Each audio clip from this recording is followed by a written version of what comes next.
En effet, il existe deux types de vidéos. Les vidéos où je suis tout seul et les autres. Les premières sont les vidéos cool, les autres sont celles où mon associé arrive en retard.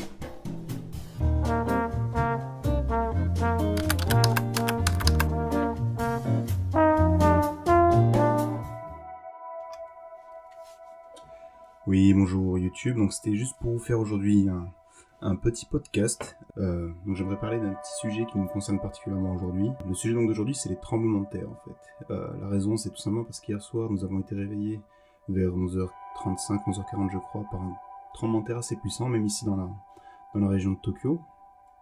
Et donc je voulais faire un petit débrief à chaud, une toute petite vidéo, pour vous parler un petit peu de comment le tremblement de terre est ressenti de façon générale au Japon.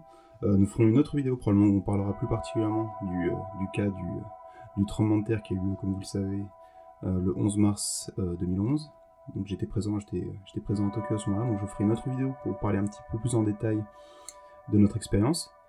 Mais donc là aujourd'hui je voulais juste vous faire une petite vidéo réaction à chaud pour vous parler en général comment sont vécus les tremblements de terre. Donc ça, ce sera un petit podcast avec en fond les images prises par mon associé, donc des images qu'il a prises lors d'une de ses récentes promenades en voiture dans la région de Shonan. Donc voilà, les tremblements de terre au Japon, vaste sujet. À savoir que c'est un sujet que je trouve pas, qui est pas vraiment beaucoup traité sur YouTube, donc c'est une bonne occasion pour nous effectivement, parce qu'en fait il se trouve que c'est quand même quelque chose qui prend une part assez importante de la vie au Japon, dans le sens où c'est quelque chose qu'on ne connaît pas en France et qu'on n'a pas connu depuis, je vais dire une bêtise par exemple, depuis la dernière guerre, ou un truc comme ça, où vous avez vraiment cette sorte d'épée de Damoclès au-dessus de la tête en fait.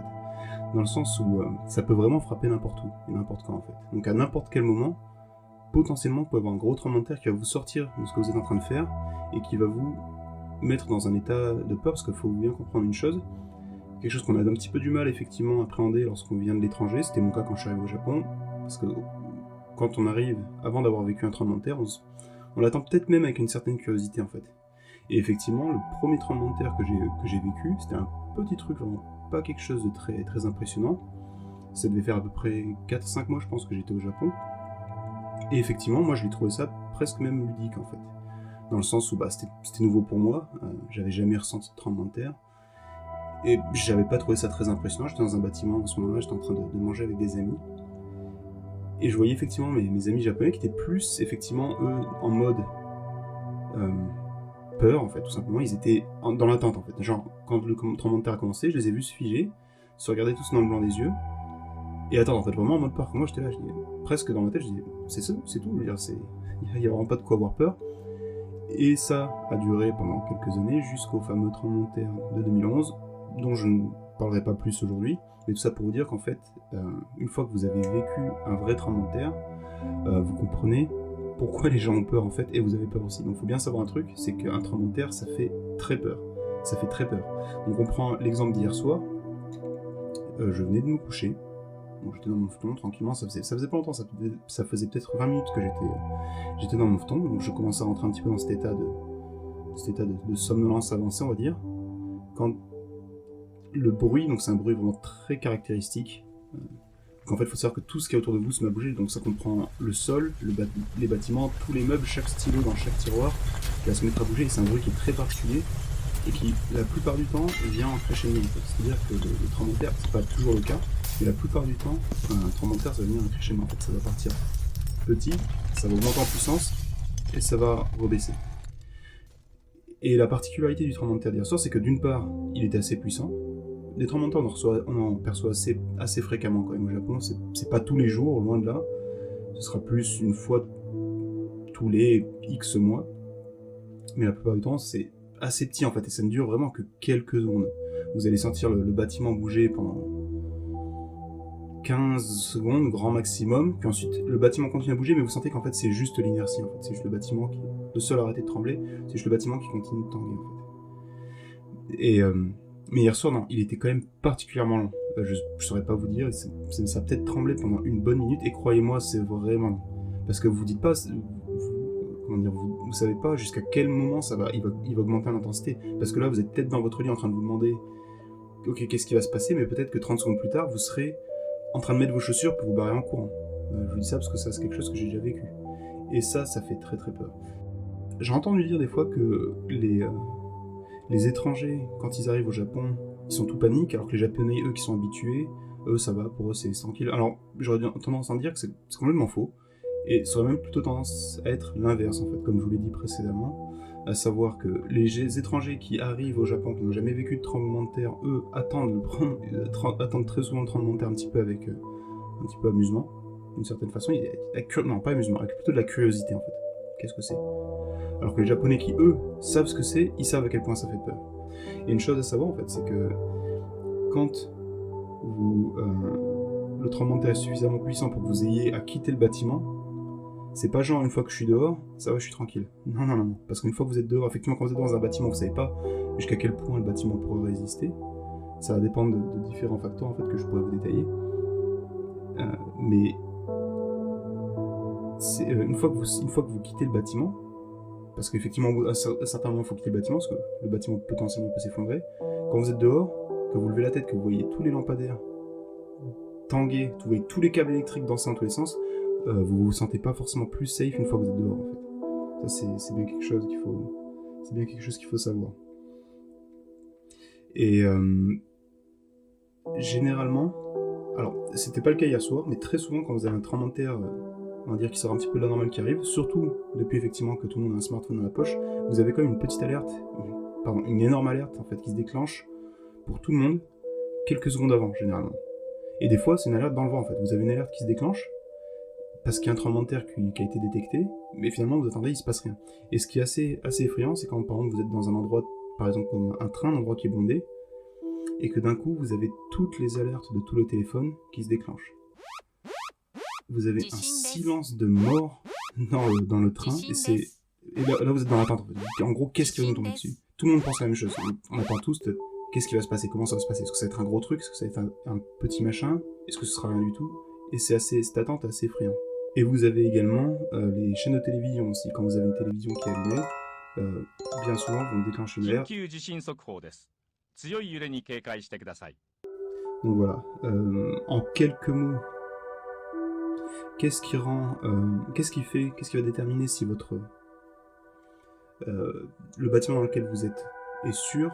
Il y a plusieurs facteurs évidemment, savoir si le bâtiment est récent, s'il est plutôt vieux. Sauf que évidemment les bâtiments les plus vieux auront tendance à plus souffrir des tremblements de terre. Mais ce n'est pas que ça en fait. Il y a aussi la taille du bâtiment qu'il faut prendre en compte. Alors c'est un phénomène dont je n'étais pas au courant. C'est un Français que j'ai rencontré dans un bar il y a plusieurs années de cela, qui est en l'occurrence sismologue, donc c'est son travail de travailler sur les tremblements de terre, qui m'a expliqué en fait que de façon générale, les bâtiments les plus gros seront les plus sûrs en fait. Et je vais essayer de vous expliquer ça le plus simplement possible, à savoir que quand vous avez un tremblement de terre, donc généralement il y a un épicentre, il y a toujours un épicentre en fait, le point de départ du tremblement de terre, et que plus vous vous éloignez de l'épicentre, naturellement plus faible sera l'intensité du tremblement de terre, ça on le comprend facilement, mais ce n'est pas le seul phénomène. Plus vous vous éloignez de l'épicentre, plus la fréquence d'oscillation, je ne sais pas si on peut appeler ça comme ça, sera lente. Donc autrement dit, proche de l'épicentre, tremblement de terre fort et mouvement rapide, d'une certaine façon, et quand vous éloignez, mouvement faible et plus lent. Et là où la taille du bâtiment rentre en compte, ça va dépendre en fait de la fréquence de résonance à laquelle sera sensible le bâtiment dans lequel vous vous trouvez. Chaque bâtiment sera sensible à différentes fréquences, différentes vitesses d'oscillation, si vous préférez. Et si la fréquence d'oscillation du tremblement de terre concorde avec la vitesse à laquelle la vitesse d'oscillation à laquelle le bâtiment est sensible, le mouvement qui va faire bouger votre bâtiment va être décuplé.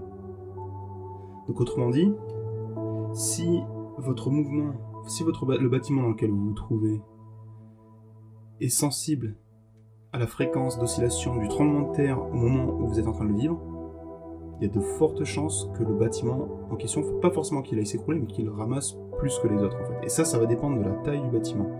Plus le bâtiment est gros, plus la fréquence d'oscillation à laquelle il sera sensible sera lente. Et à l'inverse, plus le bâtiment est petit, plus la fréquence d'oscillation à laquelle il sera sensible sera élevée, donc la grande vitesse.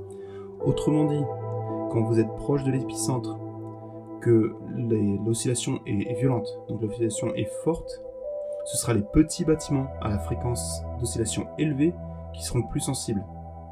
Donc, oscillation rapide et puissante vont affecter les petits bâtiments. A l'inverse, quand vous vous éloignez de l'épicentre du tremblement de terre, les bâtiments qui seront le plus réceptifs à la fréquence quand vous serez éloigné de l'épicentre, ce seront les gros bâtiments, parce que je vous le rappelle, la fréquence d'oscillation diminue plus on s'éloigne de l'épicentre, donc du coup ce seront les gros bâtiments, mais du coup vu qu'on est loin de l'épicentre, la puissance aussi sera diminuée. Donc voilà, c'est quelque chose qu'il faut savoir. Autre chose à savoir aussi, c'est que donc c'est quelque chose auquel le pays est parfaitement préparé, hein, comme vous devez le savoir. Il existe ce qu'on appelle des normes parasismiques, et les Japonais sont évidemment très à cheval sur les normes parasismiques. Les gens aussi sont bien préparés, à savoir que dès la petite enfance, dès l'école maternelle, les enfants régulièrement ont des drills en fait, ont des exercices où ils s'entraînent à réagir sur un tremblement de terre. Donc qu'est-ce qu'il faut faire, qu'est-ce qu'il faut pas faire, comment réagir. Et mine de rien, ça aide quand même pas mal à faire en sorte que les gens paniquent dans le bon sens en fait. Parce que les gens vont paniquer dans tous les cas, mais ils vont pas forcément, les gestes et les réflexes qu'ils vont avoir vont pas forcément être incohérents.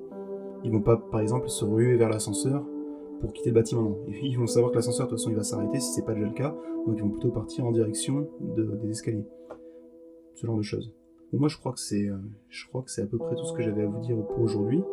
Je ferai une autre vidéo, probablement, avec mon associé, où nous parlerons plus en détail de nos expériences respectives, parce que c'est un sujet qui me semble intéressant.